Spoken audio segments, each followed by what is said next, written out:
We are ready.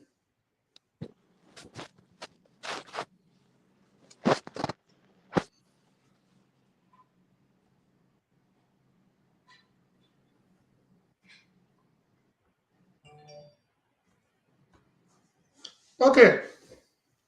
We're live now on 3 platforms. We're live on Instagram, we're live on YouTube, and we are live on Facebook. Wow. So, yeah,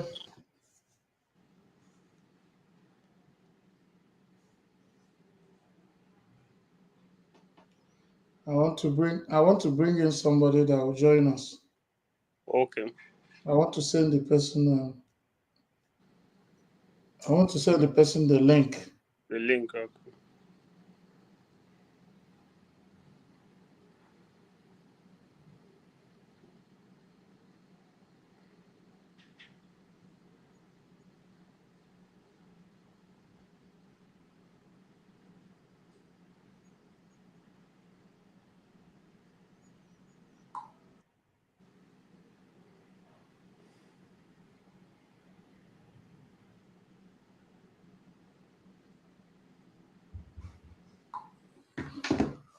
Okay, people are already watching us from.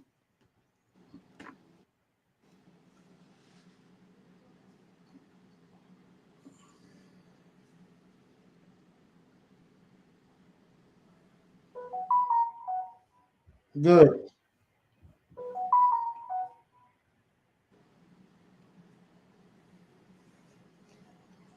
Anas Saleh. Okay, This one. I'm coming.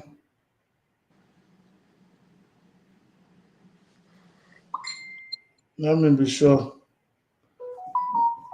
I want to be seeing it in all the Okay, this Instagram. Sure. Okay. I want to be.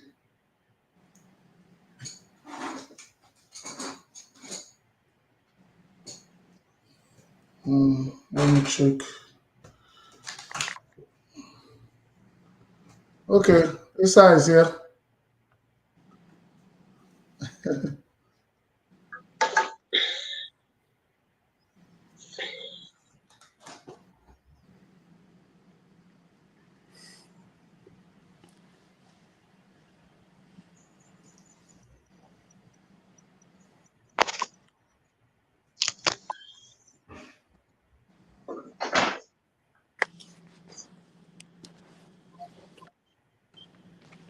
Both of us.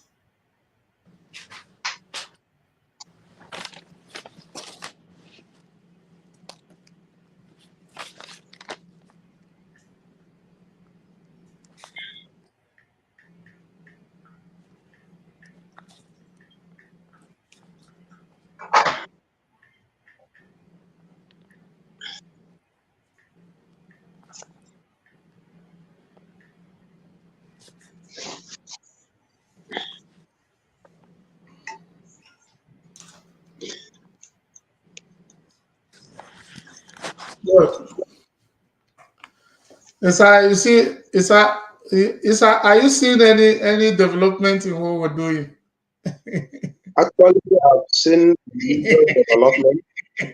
Uh, It's too good. I can I Okay, can attest so that my a lot of people, challenges we're going to start. We have been live for 4 minutes, and we're going to start now. So we're live in all the platforms, Instagram, uh, YouTube, and Facebook. So now we are here today. My name is Chinedu Anichi, your one and only celebrity CSO, and this is Chinedu Anichi TV, streaming live from United States of America. And today, all that we are doing is to better Nigeria, and we created a forum, or we created a program we call Arena of Interaction. Majorly, it was created for the youths of the northern Nigeria, a place whereby they can discuss, a place whereby they can interact and come up with solutions to challenges that emanate socially, economically, and otherwise. So this time, Nigeria is experiencing going through what I call economic chastisement, and when economy is integral to our existence, and as a result of that, anybody who wants to discuss anything that is relevant and is not talking about economy, the person is joking. So, well, we are bringing our guest in today to talk about um, as an economist. Anyway, he will talk about himself when he comes on, but to talk about the economy of Nigeria and possible solutions on how to change situations that Nigerians can now start drinking cold water. So, our viewers, Chinedu Anichi TV, United States of America, Chinedu Anichi TV family in Australia, in Europe, in Asia, in Africa, especially those in Nigeria. We have a guest today by name Anas Saleh, as you can see. And we have our coordinator in the 19 northern states of Nigeria. That is Right Comrade Issa Kawe, and he is here. So we are welcoming Anas Saleh to Chinedu Anichi TV today on the program Arena of Interaction. Issa, you're welcome. Thank you very much. It's nice to be here. Okay. Right Comrade Issa Kawe, you're welcome. Thank you very much, our family. Thank you very much, our Chief Executive Officer, Chinedu Anichi TV. I remain my humble self, Right Comrade Issa Kawel, the coordinator Chinedu Anichi TV in the 19 other states. Okay. So please, our guest speaker, I want you to do just a brief introduction about yourself, your specialization, and why we're here today. Okay, thank you once again. Thank you and good evening, listeners. As displayed on the screen, my name is Anas Saleh. I came from Plateau State, born and brought up from the state. I had my early education and post-primary education, and also my university in Plateau State. I went to University of Jos, where I studied economics, and I just concluded my MSc in economics with specialization in development economics. Uh, I found this topic very, very interesting because it forms the crux of the matter in the country as we are battling to see how we can actually revive the economy. This is a very good platform where we can share our views on how to lift the economy or set it on the wheels of progress. So I think I would like to applaud the organizers of this show for coming up with this wonderful topic when the country is needing kind of things and suggestions for us to better the situations. Thank you very much.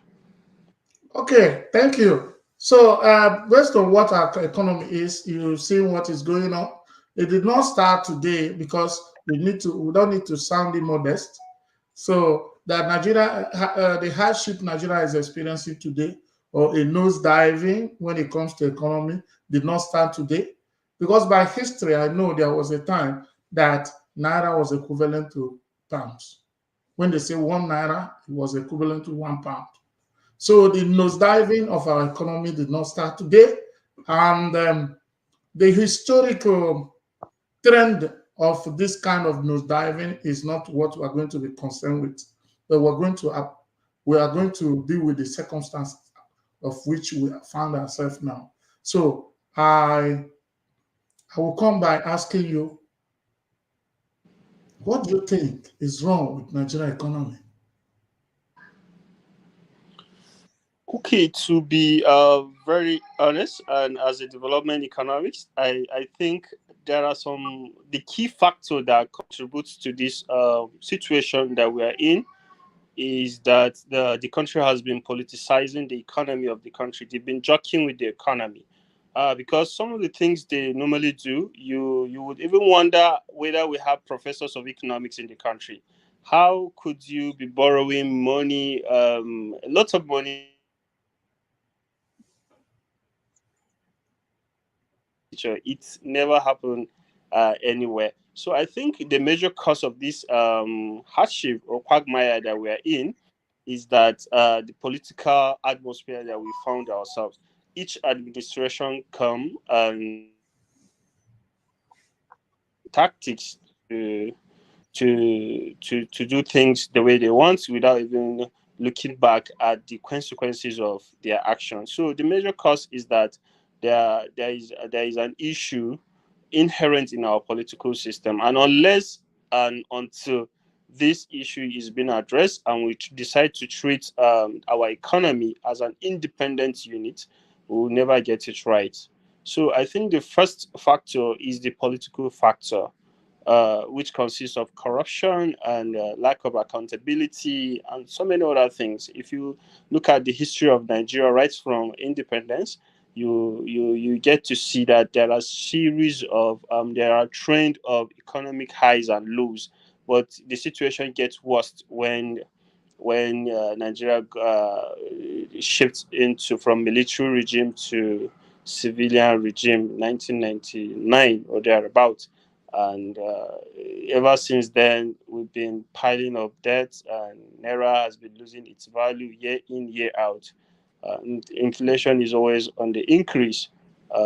So it can be actually attributed to the political factor. So I think the major issue here is the political.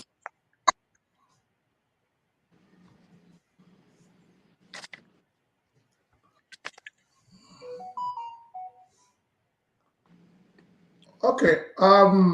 If the political factor is the issue, what are because what we do in this platform is not only just to cry and bring out problems, but we try to, as an economist, which I know you are fresh baked from the oven of economic ideologies that has to do with this very um, recent economic ideas that can change situations economically. So I would want you to say one or two things. This political factor, what do we do to change the narrative and see how our economy can be better? Okay, I think the first thing to do is let there be no bias in terms of appointing or selecting who is going to man the affairs of the economy. By the time we begin to polarize the position, that's when we get to have issues. Well, definitely, the world see that this social person has all the capabilities and has a track record to shift the economy to a certain stage. He should be given the mandate to do the work. uh, I think, Mr. Chinedu, sometimes in 2007, 2008, we had Vision 2020, which, of course, part of the vision was to alleviate poverty, to bring about high employment rates, to bring about economic growth and all of that. That vision was aimed to achieve by the year 2020. But then none of the objectives came into fruition because we seems to have an issue with lack of continuity of governance.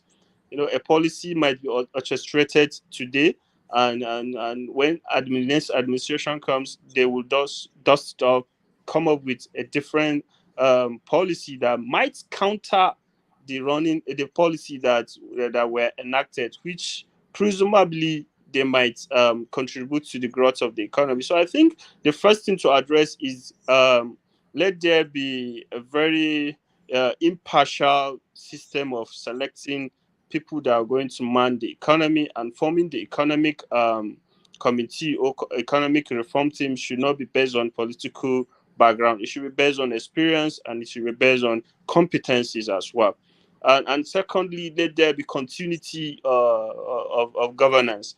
If an administration, if a succeeding administration perceived policies that were enacted by previous administration to be good, I think there is no, it's not going to be wrong if we continue with it and see the policies go through its gestation period and hopefully achieve what it aims to achieve.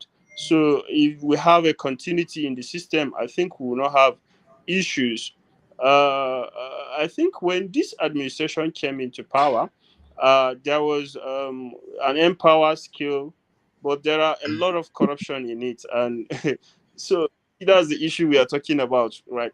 We're trying to alleviate poverty by giving subsidies, by giving grants to the populace, but then corruption is inherent in the system. So I think shrugging the system entirely is not a good idea, but looking into the system and trying to identify the loopholes is also very, very important. So if this issue is being addressed, let there be no polarization of positions of those who are going to man the affairs of the economy, and let there be continuity of governance.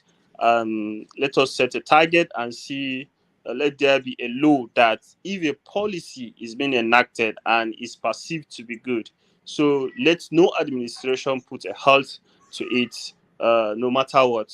So the policy should be around, should be allowed to run through the years it is expected to run, and see to its progress as well.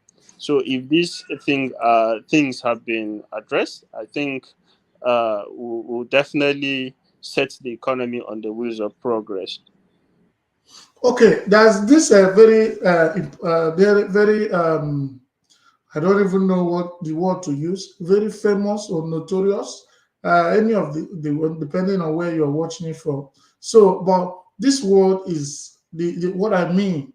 There is a particular slogan that is known, and a lot of things have been attached to it. So, I want to bring it out and see how you, as an economist, feel about it.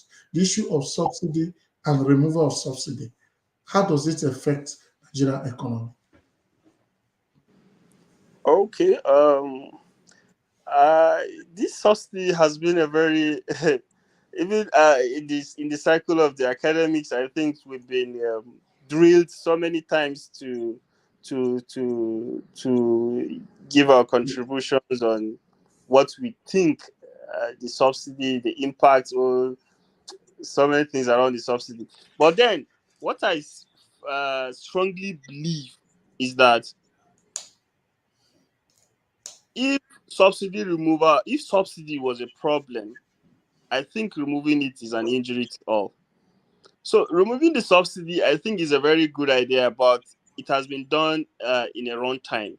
To be very honest, uh, our president is not supposed to flippantly remove the subsidy on the first day of his office. At least he should enter the office, go through the documents, see where the problem is, and make consultations, and bring out some policies or some palliatives that are going to cushion the effects of the subsidy.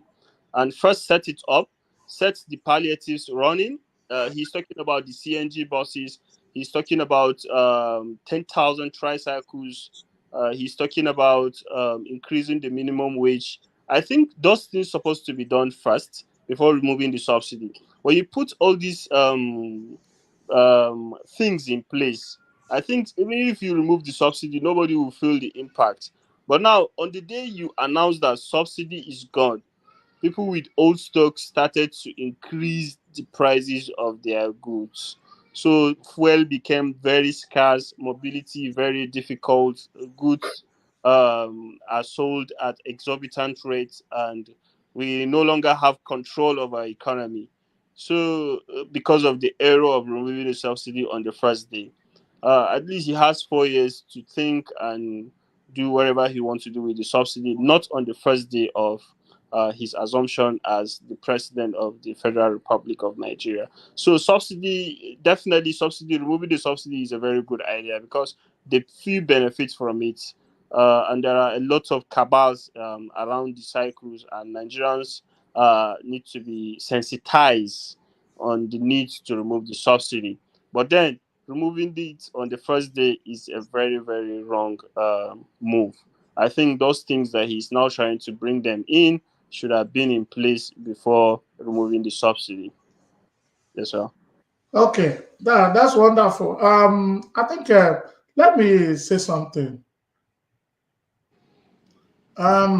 This increase or devaluation of naira, I don't like coming from the negative. You see, because the dollar is a dollar to naira now is in 1,000 and some fraction. You understand? So, what do you think? Is it just the subsidy that is doing this, or there are other economic factors that create room for this kind of this is an increase and in dollar rate and the devaluation of naira? Uh, there are so many other factors that contributed to the rise in dollar against naira. I think one of the major factors is that Nigeria has been a consuming nations. We virtually import everything we consume in the country. We don't know the effects of it until now that the dollar is always rising against naira. Because yes, of course, you need dollar to trade in so many things. You need dollar if you're traveling abroad. If you're going to the US, you need dollar to keep yourself and all of that. So dollar has been a most sought after currency by Nigerians, based on the fact that we've actually believed that anything that is foreign is more valuable to us than what we produce in the country. So dollar will continue to rise until and unless we come back to our senses and decide to grow what we need and and buy or consume what we are producing. I think Nigeria needs a very radical leader, seriously, that will shut down all the borders of the country, like what the China did. China got her independence, freedom, and all of that from the international market by shutting down its borders. They produce what they want and they produce what they consume. Nothing is going to be imported. We have all the resources, we have all the natural resources that you can think of a country should have. We have the rivers, we have the good atmosphere, we have the fertile land for agriculture, we have the mineral resources. So why not we just shut everything, bring ourselves down or backward a little bit, and try to see um, where we're going to kickstart the economy. So I think it's high time that Nigeria should start thinking of assembling cars. Let us buy the Innocent brand. In order to rise or make Naira appreciate against Naira, we should cut or limit virtually consuming anything that is coming from abroad. That's the only way we're going to make the Naira strong, stronger than the dollar. So Nigerians need to know that entrepreneurship is the key, actually, because government alone cannot do all these things. We need the brilliant and the capable hands. Government needs to give them support. Need to give them an enabling environment to do that. So if we don't produce, definitely we'll be buying from abroad, and you know what happened to the currency. There is what we call BOP, balance of payments. Whenever your export is always greater than your import, sorry, whenever your import is greater than your export, definitely you're going to have an unfavorable economic conditions. And that unfavorable economic condition is, we are talking about the foreign exchange, because you need the foreign currency to trade with.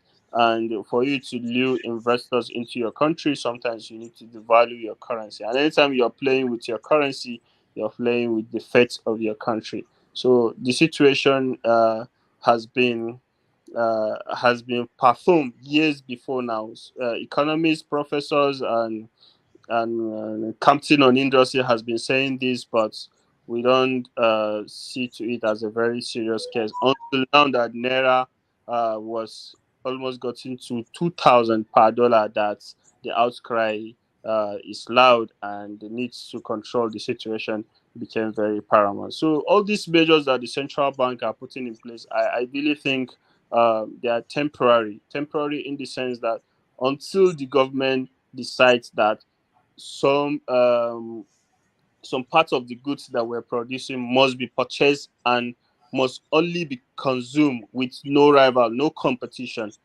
must be locally made and consumed in Nigeria. So I think that's the only way we're going to rise the value of naira against the dollar.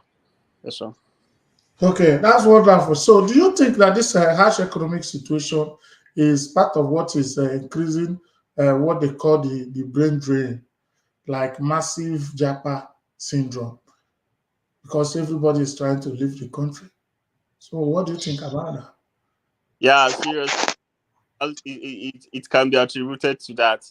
The brain drain is seriously massive because in recent times we had a lot of number of Nigerians that are going abroad, especially to Canada.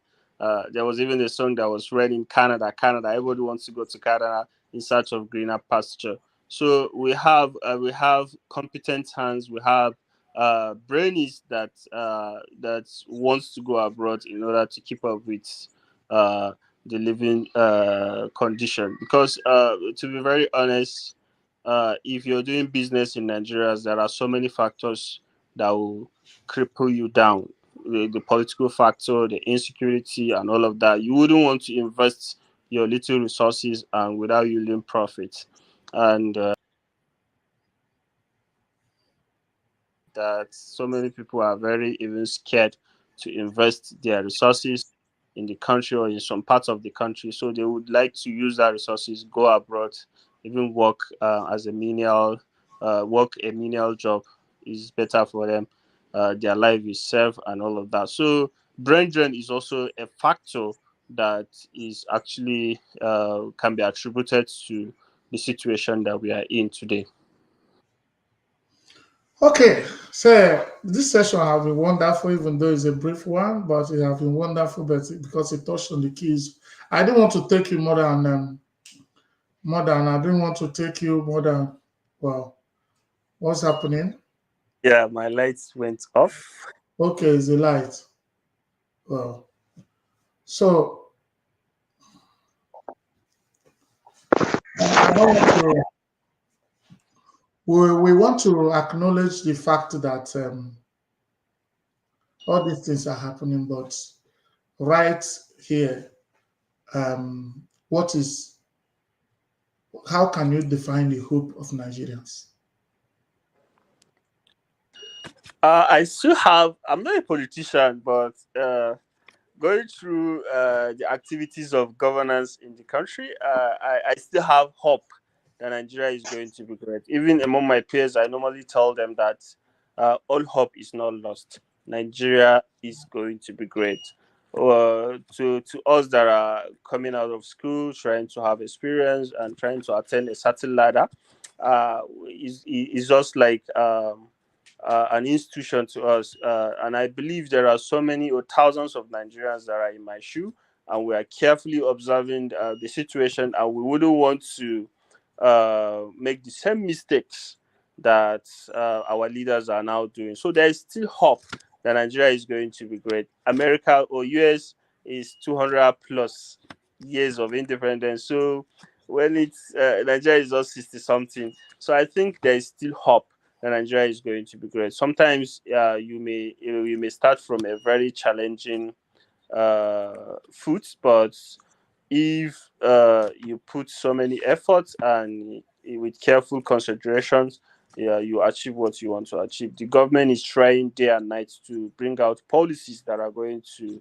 alleviate the issue. I think from my states, we have been seeing a lot of ways in which government are trying to impact on the lives of the people, try to bring a succor into their hardship. And the government is trying to have a kind of private-public partnership, which is going to help the economy as well. So we should give the new administration a benefit of the doubt. Let's give them some 2 or 3 years. Let's see what they can come up with, and let's see all the promises that they have made. They are trying to achieve in order to rejuvenate the economy. Let's do. have hope for them and give them support. And another thing I would like to put across is that Nigeria is not only battling with bad leadership, we also have a bad fellowship system. We, the followers or the citizens, normally sometimes you don't value what you have until you lose it. Nigeria is the country that we have. So instead of ranting, curses, insults on the leaders. Why not we the citizens sit down, bring out good critics, bring out good solutions, suggestions. Try as much as we can. Since we are the majority, we are at the receiving end of the consequences of the reckless policies that they normally make. Let's try to see that our voices are heard and our suggestions are tabled in where they are supposed to be, instead of ranting, curses, and insults on them.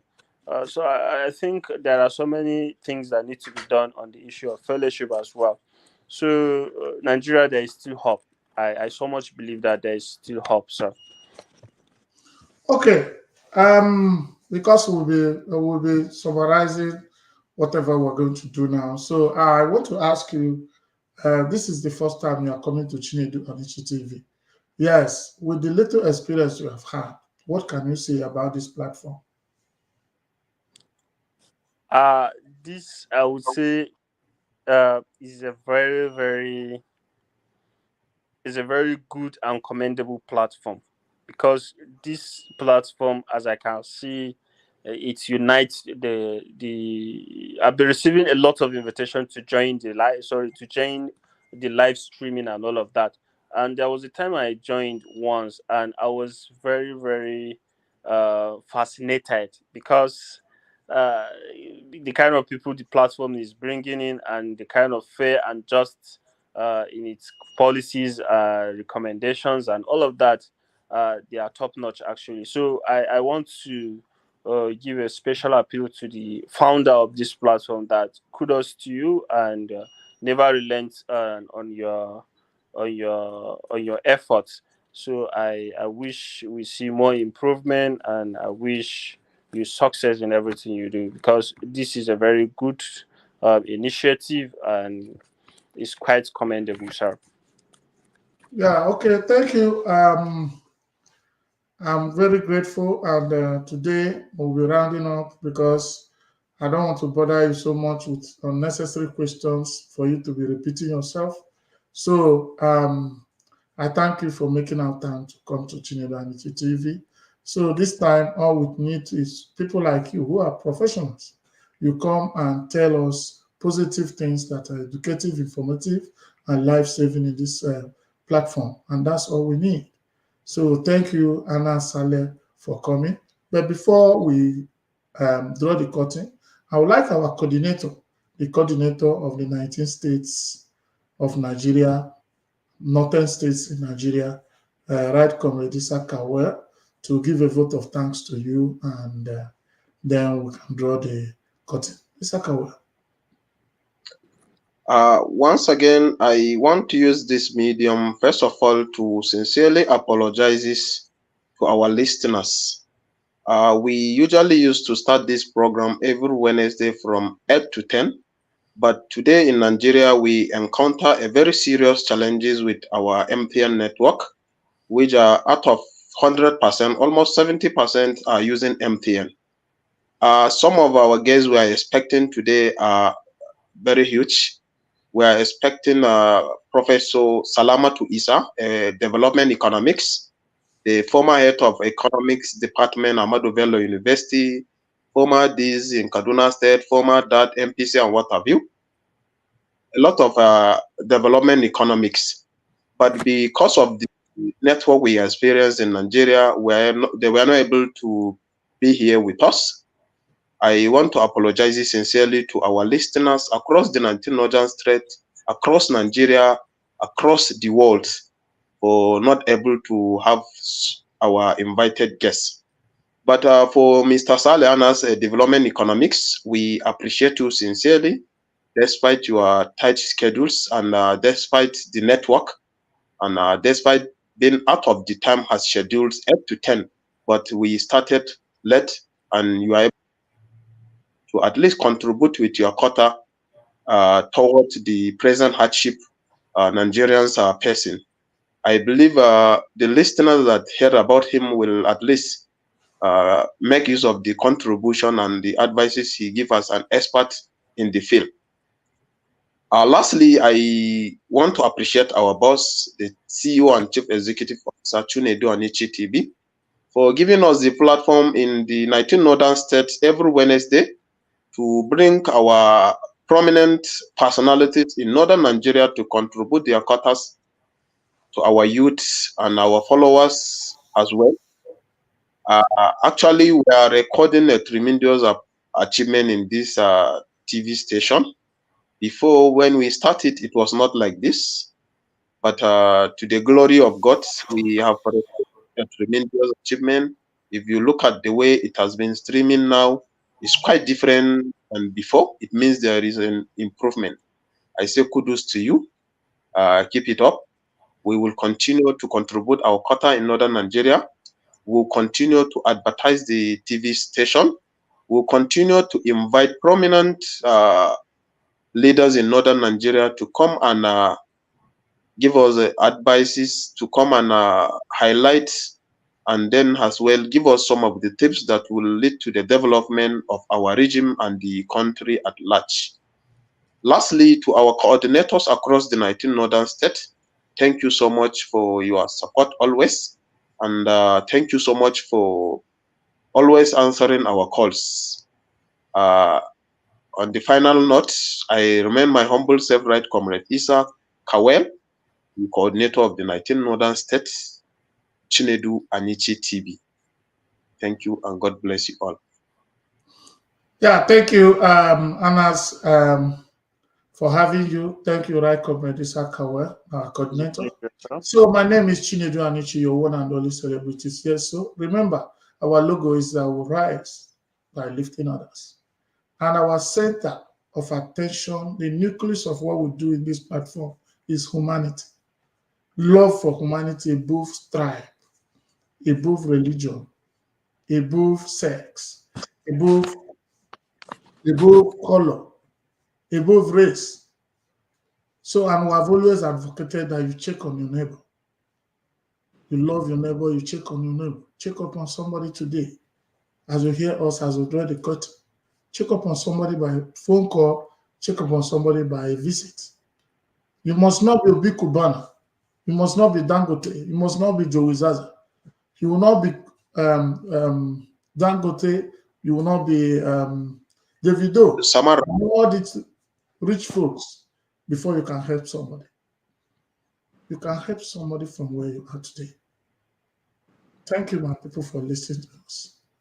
Remember, every time, 8 p.m. Nigerian time, we always come live on Chinedu Anichi TV, YouTube, Chinedu Anichi Instagram, and Chinedu Anichi TV Facebook. Check us up on all these platforms and check up on our videos, live videos, streaming live videos, and then other videos that can pop up. God bless you. God bless you. Thank you for the day.